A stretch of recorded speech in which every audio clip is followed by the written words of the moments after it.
You're listening to Cottontail's podcast, part of the Silicon Valley Black Project, which produced the documentary film A Place at the Table about the Black pioneers of Silicon Valley. A Place at the Table can be viewed for rent on Vimeo.com on demand /A Place at the Table STEM. Through Cottontail's podcast, the Silicon Valley Black Project will continue to recognize the contributions made by African Americans. We will be featuring African American professionals, technologists in the fields of engineering, administration, and entrepreneurial pursuits from the past and present. Today, we're talking with Mr. Gary Stafford, a 20-year employee at Abbott Labs. Gary has filed and was granted over 40 patents during his career for his engineering excellence. So you're still at Abbott. What is your title at Abbott Labs? I am a project manager for Abbott Labs. I work in the Quality Systems and Compliance group. They created this department called Business Excellence, right? Mm-hmm. And it has to do with Six Sigma and lean manufacturing and process improvement and continual improvement. So my main job is to seek out inefficient processes and then somehow automate it, if not all, but in part. I go around and I find these processes, or they come to me. It's not looking to replace anyone by any means. What it is looking to give them more time, right? Forget about all this 11th hour stuff and everything's a rush. The processes that I recommend make life easier, make problems less critical, right? You know, everything's not a crisis if you can plan for it and have some contingency for it. So that's what I do for Abbott right now. Yeah. It's pretty fun. How did you get to that position? I started out in R&D. For a while, I got kind of bored, right? Because thinking of stuff all the time is kind of taxing, and you burn out fairly quickly, particularly in R&D when like 90% of your work ends up on the cutting room floor, right? Nobody ever sees it. So I worked for a manager, and he wanted to establish a test lab. Not only did we want to develop the products, we wanted to test them. We wanted to break them, freeze them, burn them, pressurize them. We wanted to drop them. We wanted to see, we know it makes them work. But what happens when somebody drops it 5 times, right? Are they going to have to buy another one? So I got to head up that portion of R&D, and I liked that so much more that I started to get into like Six Sigma and defect rates and all kinds of looking at the masters, Deming and Duran and Ishikawa and all those guys. So then after the test lab, they established a new group of engineers.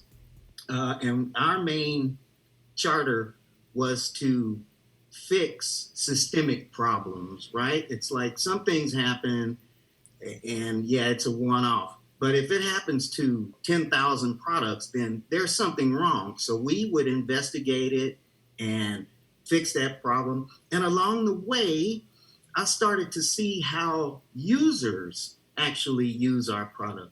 It's one thing for the engineers, when it fails, we say, well, they didn't use it right. And I kind of had that arrogant attitude myself. Well, they're just not using it right.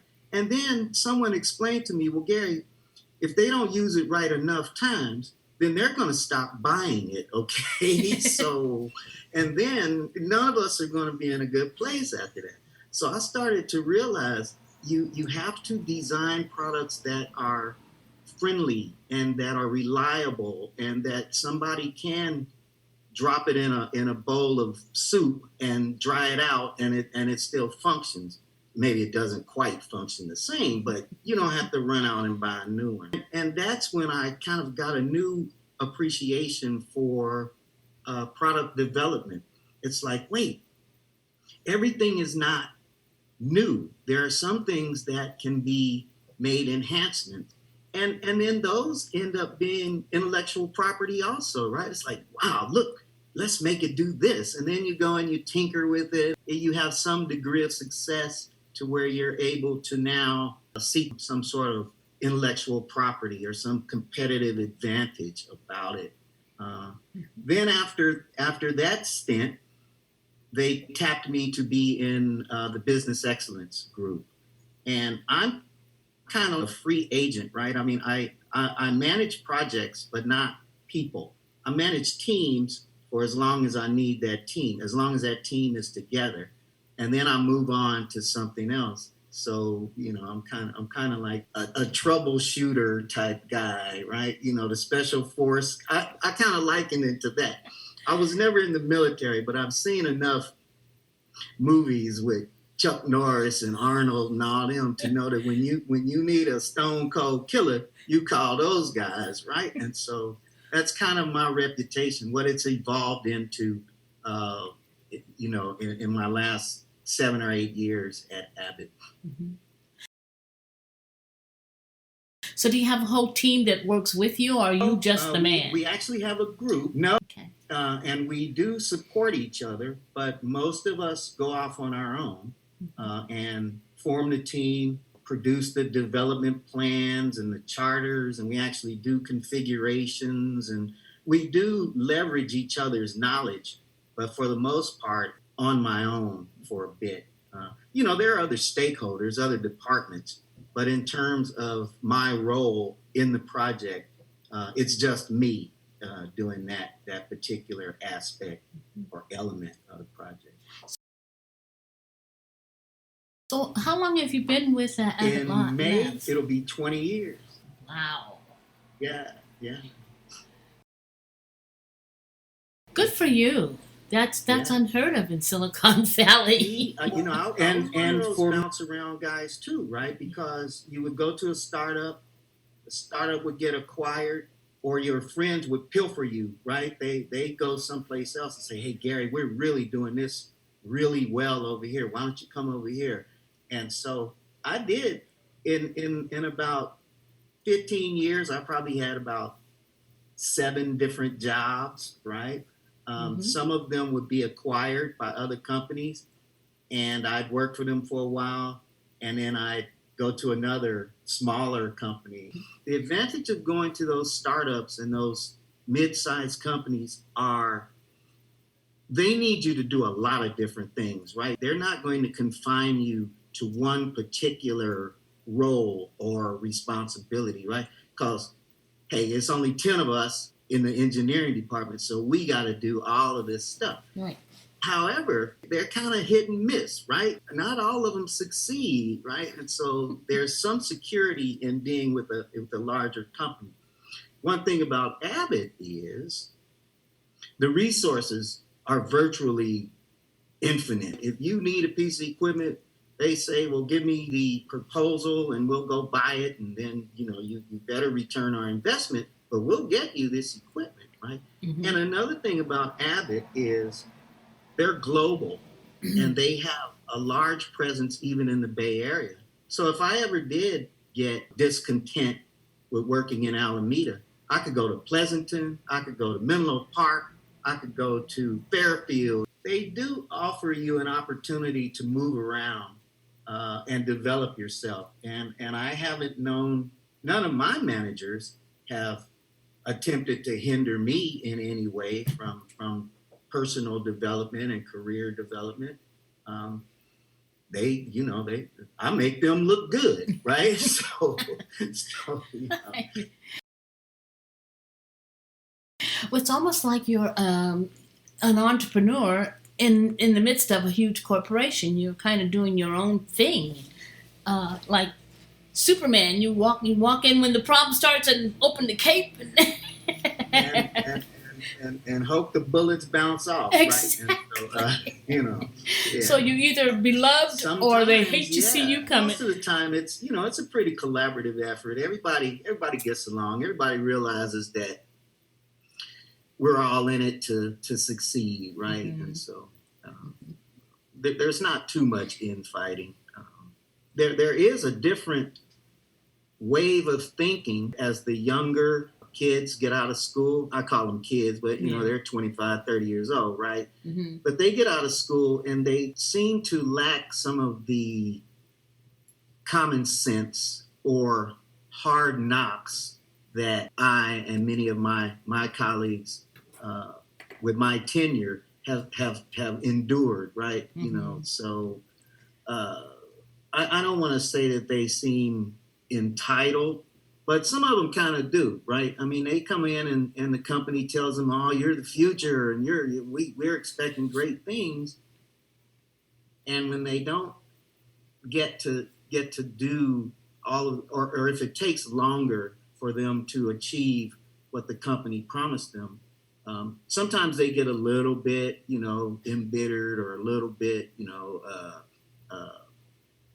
discontent, right? I'm going to move on, and a lot of them do, but Yeah. But as I said, Abbott grooms people to succeed. I got to give them credit for that. They honestly do. Mm-hmm.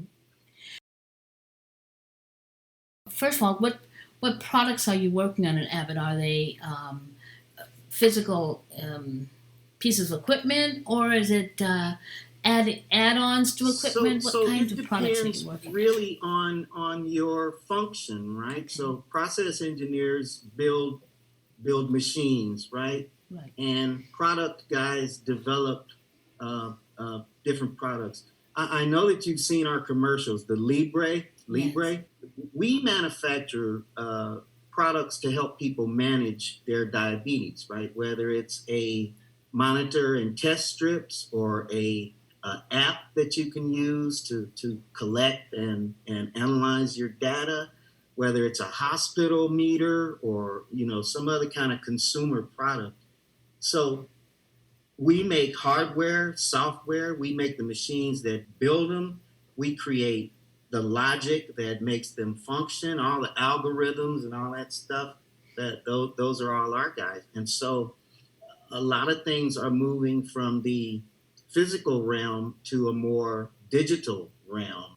There's products that cross over, right? In fact, now software is being considered a medical device because of all of the information that you can derive from the product and how you manage it, how you use it, right? If you're going to use it to make some decision, oh man, my insulin is or my sugar glucose level is too high, I better dose with something, and you somehow miscalculate and there's an adverse event, you may get sick or hospitalized, or in cases you may even die. So Mm-hmm. So there's like this switch over that's gradually happening that is turning software into medical devices, right? And everybody's trying to get in on it, right? Facebook, Google, GE, all these people that typically made washing machines and stuff, right? Yes. Phones.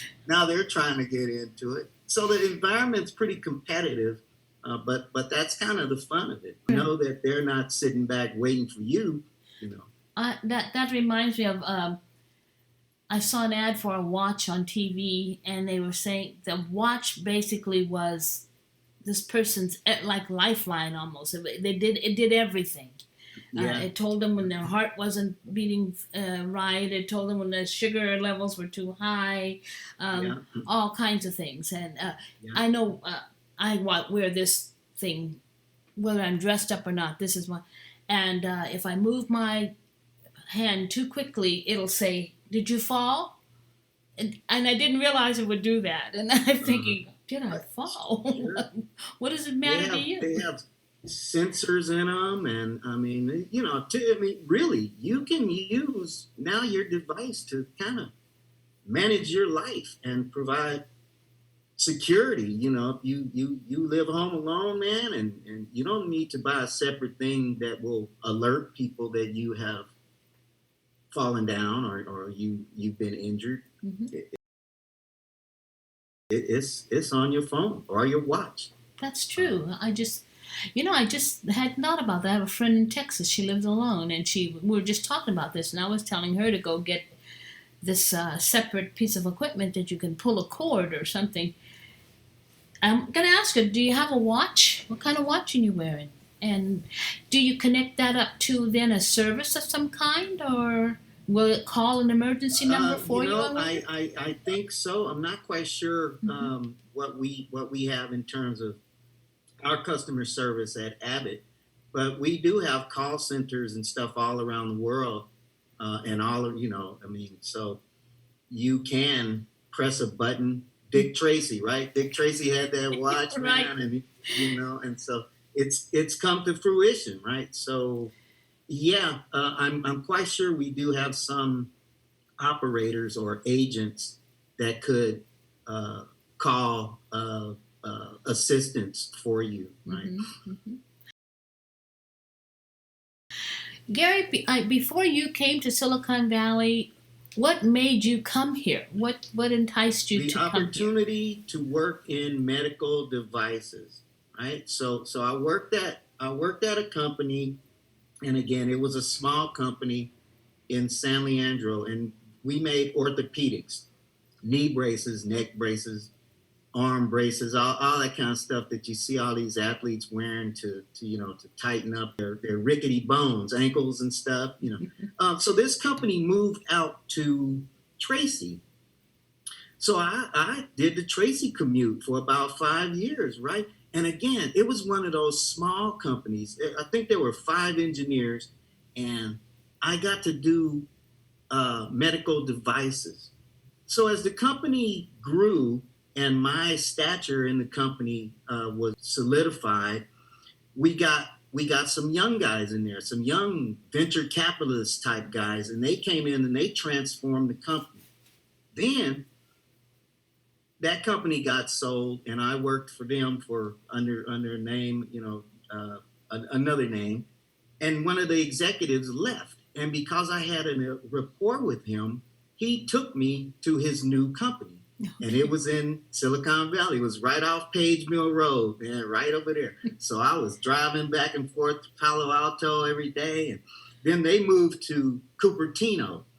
And that's right in the heart of Silicon Valley, right? And we were doing these amazing things. I mean, I got to work with I used to go to Stanford Morgue and work on cadavers, and we would go up to UCSF and have porcine labs and be working on animals, right? And you could actually use your device, and you could see what effect it would have on anatomy. And so that's how I ended up in Silicon Valley. There were 20 different companies out there looking for guys like me, right? And so, or guys with my enthusiasm. I think that they weren't particularly looking for a black dude, but they enjoyed that, hey, this guy is as good as any we can get out of around here, right? And so.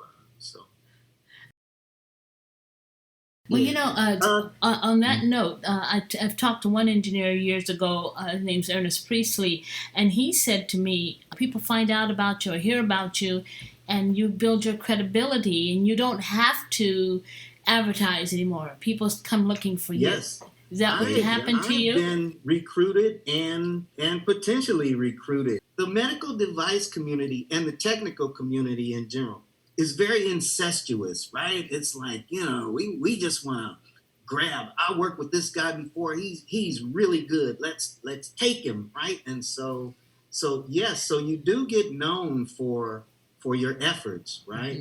Particularly if you help companies to become public and then help them to capture different markets and provide this product that has not been exploited before, right? No, Yeah. In fact, I've known of teams. One guy would come into the company, and before you know it, he's got 4 of his buddies that he's worked with other companies, and they kind of go from company to company. But it's to their advantage and also to the company, because they bring with them all of this information that they've learned over the years from these different companies.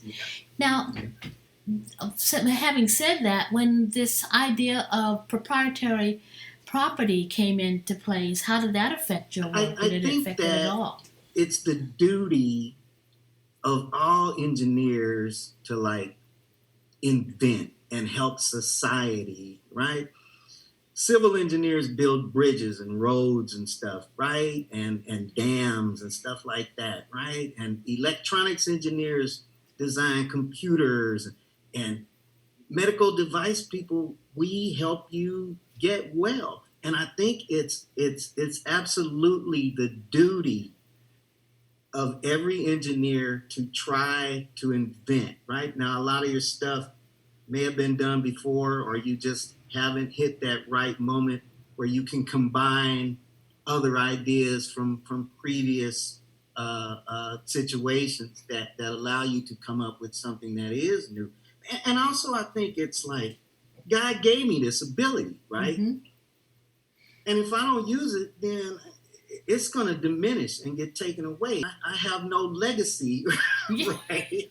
What did I leave behind, right? I was an engineer for 40 years. What did you do, right? But it's given me a new zest for engineering. When a company says, we expect you guys to submit 2 ideas every quarter that we could possibly submit for intellectual property, trademarks, patents, whatever, right? Formulas, recipes. We expect you guys to do that, right? And being in that kind of culture is really fun because it almost becomes a competition to see who can get the most, right? Right? Like, well, I submitted 10, and then so it's like this fun thing, and they all build on each other, right? Because now the company's got this whole bucket of ideas that they can piece together or pick or strategize or sell or whatever, right? So it's really. Did that answer your question? Kind of. I Yes. know that I went off on No, a yes, tangent. it did. No, yes, it did. Okay. No. So are you a native Kansas. Californian, or did you come Kansas. here from somewhere else? I came here on July 7th, 1977. And so got off the plane. My mom was a single mom. We lived in Kansas. My mom went to college, got an education, and she always wanted to move to California. Because every day on TV, you know what? You can go all over the world, Germany, England, France, Spain, and there'll be some news about California on the TV. You ever notice that? Yes. Right? So my mom said, we're moving to California. So we loaded up the truck and we moved to California, right? Consequently, she eventually moved to Connecticut, and that's another story. But my mom, she's got this desire to just like achieve and never be really settled. She's content, but she's not settled, right? Okay, so she left and I stayed. And I'll tell you, Kathy, to me, California is the best place on earth, and particularly the Bay Area that we live in too. To me, it's the best place on earth. Yeah, there's some other places that are cool, but to me, the Bay Area, in terms of diversity and things to do and opportunity and just the quality of life, right, there's no other place for me. Yeah. I agree with you on that one totally. And you don't realize it until you leave it, and you spend a couple of days or a week or so in another area, and you go, you don't have this kind of computer, or you don't turn it on. Exactly. You don't have that kind of phone or watch, or it's like or restaurant. Restaurant. You guys don't have a park. Where's the nearest park? Oh, you guys don't have that. What do you do around? I was born and raised here, so I don't know anything else. And I think I didn't really appreciate it until I left it and went, oh my goodness, this is different. And you're right about people. All they think about America is California or New York. And California is always LA. It's not Northern California. Yes, yeah. Right. Yeah. Yeah. A friend of mine was she came from Ohio, and the job actually started in Sacramento. It didn't start in Silicon Valley. So they sit there telling people on the plane, we're moving to Sacramento, California. We're going to see Disneyland. We're going to run into the ocean. And people on the plane were like, no, you're going to have to drive a little ways. Right, exactly. Yeah. So, that's all they know. yeah. So you decided to stay. How old were you when your mother left? 3, I think, when my mom left. Okay. And she moved to Connecticut, and she bought this farmhouse in a place called Kent, Connecticut. She's like, son, you can stay. And I was like, mom, I got finals and stuff. I have to go. And but I just did not want to live anyplace else, right? Right. Yeah. So now she lives in Virginia Beach. And Virginia Beach is a nice place. It's kind of like here because it's got a big military presence. Mm. And so the military, you know how those guys are. They go all around the world, and then they bring the wife back, and then the wife somehow brings the rest of the family in and stuff. So it's pretty diverse out there, and the weather is nice. I could potentially maybe live there, but no time soon. So when we talked before, you told me that you had filed several patents. What were they in, and how did you go about doing that? So most of the patents, the majority of my patents, some 45 of them are for Abbott Diabetes Care. Some of them are from previous companies, orthopedic companies, and then another company that made surgical balloons. So the way that it happens is Abbott particularly incentivizes you to submit ideas, right? So one, they put it in your goals, right? It's like, you guys are engineers, come up with some ideas. So they put it in your goals. And then when you do submit ideas, you get some monetary compensation. And then if it issues, you get further monetary compensation. Now, I ain't saying I get like the millions, 100 millions that they get, but they do make it, and they give you a little trophy. So the way you submit your idea, right? If you think that if your idea is novel enough and is of some benefit, and you have enough understanding of the industry and the devices to say that, this will be an improvement. When we pull it off, this will be an improvement. So I submit these ideas, and a number of them have eventually ended up in patents being granted. And so, like I said, it's kind of like the duty, right? It's like, what am I gonna do with it, man? If it can help somebody, then let Abbott spend $100,000 submitting it, right? Because that's what patents cost, right? People think, I'll just submit this idea. Nah, man.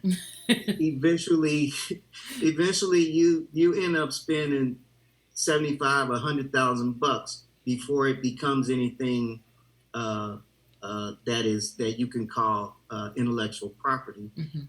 And big companies, unless you have a factory, how are you going to produce? I mean, I'm not telling anybody don't try to submit your own ideas. All I'm saying is, for me, for the type of inventions that I have, if Abbott didn't make them, then they'd just be stacks of paper in a dusty bookcase in my house, and I would pull it out and tell my kids, see, dad's cool, right? Yeah.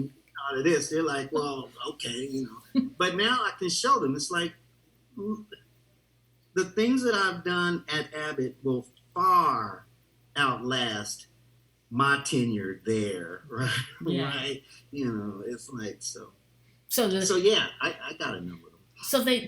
Do they label them the Stafford, whatever, a piece of equipment? They do put my name on there. All right. They do put my name. It's All right. like you get the plaque. I mean, you could go to Patent and Trademark Office and type in my name, and it's a whole list of stuff that'll come up. Gary Some Stafford. of them I was a co-inventor, but most of them, it's just me. I thought it is, right? And so... That's fabulous. So I'm honored to be speaking to such well, thank you. Yes. The pleasure's all mine. But, So tell me, what skills brought you to this? Were you good at math? Were you good at just solving problems? What skills did you have that encouraged you or brought you to this field? There was some raw talent that I had, right? Was I good at math? Not particularly, until I realized that math is how you solved the problem, how you proved that it would work. The skills that I have, there's this, I don't know if you, but there's this list, and you can go on the web, on different websites and say, type in genius, right? And then there's like this one thing that's like the 7 or 11 characteristics of genius, right? And so they have to do with curiosity and empathy and willingness and just human traits that you have in addition to some innate desire to just invent stuff, right? So we don't create anything. We take what nature has given us or what has come before us, and we compile it, and it comes to this configurance, right? And then you put it all together, right? But the traits that you have is you got to be kind of curious. You got to have some sort of ability to absorb technical information, right? And so when I was a little kid, my father would give us old TVs, right? And so those were the TVs with those vacuum tubes and stuff inside of them, right? So me and my brother would take the TV apart, and we would use these tubes like rocket ships and stuff, right? We'd pretend they were rockets and build landscapes for them. But I always loved like taking things apart and then putting them back together, at least to see how they operated, and then put them back together. So you got to have that kind of natural born enthusiasm to see what's in the container, right? Yes. So, yeah. Just as you're saying that, I'm thinking about myself. I'm not an engineer by any stretch of the imagination, but I can solve problems by analyzing the situation, particularly when it comes to the use of the computer. So, for instance, my husband will say, I just typed this letter and it disappeared and I don't know where it went. And I'll tell him, step away, don't touch anything, just tell me what was the last thing you did. And he tells me, and then I'll say, okay, just before that, what did you do? And he tells me. And so I can think, okay, logically, if you did that, then it's probably still in a document that you haven't found yet. What are some of the words in the letter or paper you're writing? He'll give me some words. You can key those in and they'll pop up. You can search for it, that kind of thing. But when some people he gets to the point, and it's not that he's not intelligent. What happened with him, he's always had an admin to do the work for him. So he never had to think at that level. All he had to do was make sure he was clear on what he wanted in a memo or in a letter, and she then would produce it for him. He had no idea what she went through to get there. So now that he's retired, he can't go that level. He can't go there and think that way. And because I started out as an admin and worked up, that's the first thing I do is go back to the beginning. Like, what was the last thing you did? What did you do before that? What did you say? Boom, I can find this document. So I think it's a way of just being in the world sometimes. It's, sometimes you're just a problem solver. Doesn't mean you're good at math or good at whatever. You're just curious. Absolutely. Yeah. And so You just described a typical root cause analysis, right? where you go. So I mean, all life is engineering. It's all. I mean, you go and you cook something. That's chemistry, right? Right. And you bake it, and you figure out how to fit it in the proper tray, and all that. It's all of it, right? Right. Musicians. One thing is. You have to have an artistic sense, right? Mm-hmm. Whether you sing or dance or paint or sculpt or play an instrument or draw, right?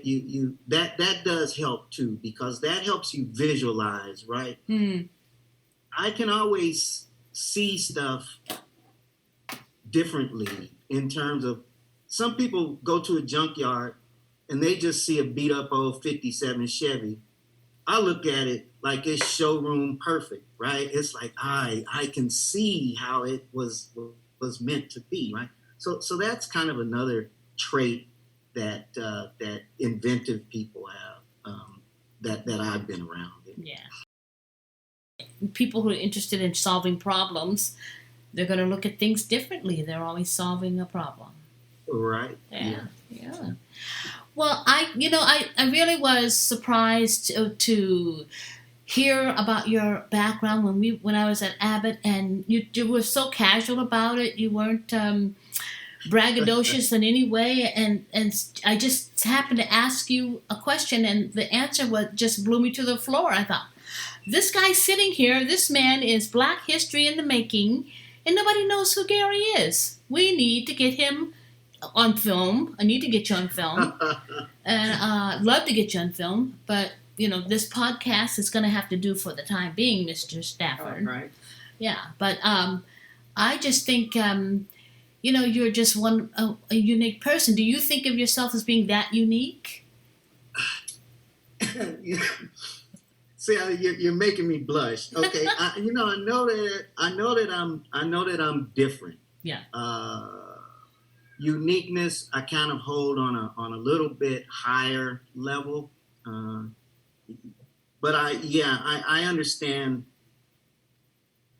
that I am different, and I understand my own personal value, right, and confidence and sense of humor, and uniqueness. I wouldn't say. I'd have to keep it at just different, right? Don't be shy. I have to, and that's part of my personality. It's like, I mean, those who got it don't need to keep showing you all the time, right? Yeah. But some people I don't know, Kathy. Some people are asked to do this, and they'll say, "Oh no, I don't think so." And I think it's not about you; it's about our history and the need for the audience to know that people like you and I exist, and we've been here, and we have children that are just as unique and different as we are. I'm sure your son or daughter is probably showing some of the very signs of being much like you that your mother probably saw in you. Because I'm hearing that your mother was not basically, she wasn't just a common ordinary person. She was a very unique lady herself. Yeah. Okay, I've had enough of this place. Let me see what's going on. That says it in a nutshell. That she's got this wonderment, this wanderlust, right? And so, and as a single woman, I mean, my parents got divorced when I was quite young. I think I was 6 or 7. And my mom raised us all by herself. She went to college. She sent us on vacations. She's a wonderful, wonderful woman. Mm-hmm. I thank my mom every day that I talk to her. And I say, thanks for bringing me to California. Because if I lived in Kansas, I don't know what kind of glow I would have, right? You'd be working at McDonnell Douglas, and you'd be an incredible engineer for them. That's what would happen. Possibly. Yeah. Possibly. Yeah. It would have happened because you couldn't have lived any other way. Just one other question. If a young person should, first of all, what school did you go to? I went to San Jose State. San Jose State. Did you major in engineering or? Yes. Okay. By that time, it was engineering. And that had to be in the 70s? 70? No, I graduated in like 88. So okay. I stayed in school a long time because I bounced around. I wanted to be a lot of things. And so, Yeah. So in 88, then I went there. What part of engineering did you major in? Mechanical. Oh, okay.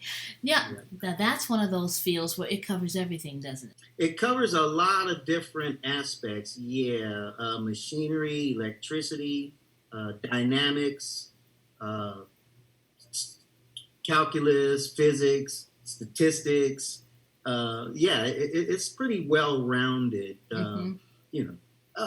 One of the more well-rounded ones is chemical engineering. It's also a pretty diverse degree that you get exposure to a lot of different disciplines when you study those. But ME was what I wanted to be. Actually, at first I wanted to be an architect, and I worked for an architect. And while I was still in school, I was a draftsman and stuff, and I learned how to letter and all that. And so this architect hired me, and when the buildings are finished, so is the job, right? And so he's like, I'll call you next contract I get. So then I went back to school, and a friend of mine was taking mechanical engineering, and he's like, well, why don't you come attend this class with me? And he's like, a gear is a gear, man. A machine is a machine, right? You don't have to be all artsy and everything, right? Okay, so I moved over to that, and it was a little bit tougher. Well, actually, it was a lot tougher, but I had a better understanding because I had always struggled with math because it seemed abstract to me. Mm-hmm. But then in designing buildings, you understand that if you know what that calculation means, right? This calculation means that it's going to stand up, and if you get it wrong, it'll fall over, right? And who wants an architect that builds stuff that? So I got a better understanding of mathematics. I never stopped looking back after that. You found a practical application for mathematics, and then began to understand it. Yeah. Correct. Yes. And it's kind of been my whole life, right? When I was in karate and stuff, it's like, it always takes me more than once before I get it right? Right. So I, flunk out of this stuff and then go back and, okay, now I get it. Right. Okay. Yeah. But see, a lot of things I learned, Kathy, in my college days, being like the only one, maybe there's two of us, is that a lot of my classmates, their fathers were engineers and lawyers and doctors. And so they got that all the time, right? And I just got it in class, right? And so I would say, how do you guys know this? Right. Oh, my dad's an engineer, right? So think about, we were coming from a long distance because we hadn't heard those words and we didn't have a meaning for them. And you can't go to the library all the time and look up every single word you hear all day. That's right, yeah. That first pass of first year at college is a real eye-opener for a lot of minority students, not just black kids, but kids who live in the country, in the rural settings and small towns, and who aren't exposed to more sophisticated systems, have a hard time. Yes. Yeah. Well, Gary, I am just so thankful that we had this time together. It was great hearing your story. Thank you, Gary, for sharing your life of inquiry and discovery with us. And thank you for listening.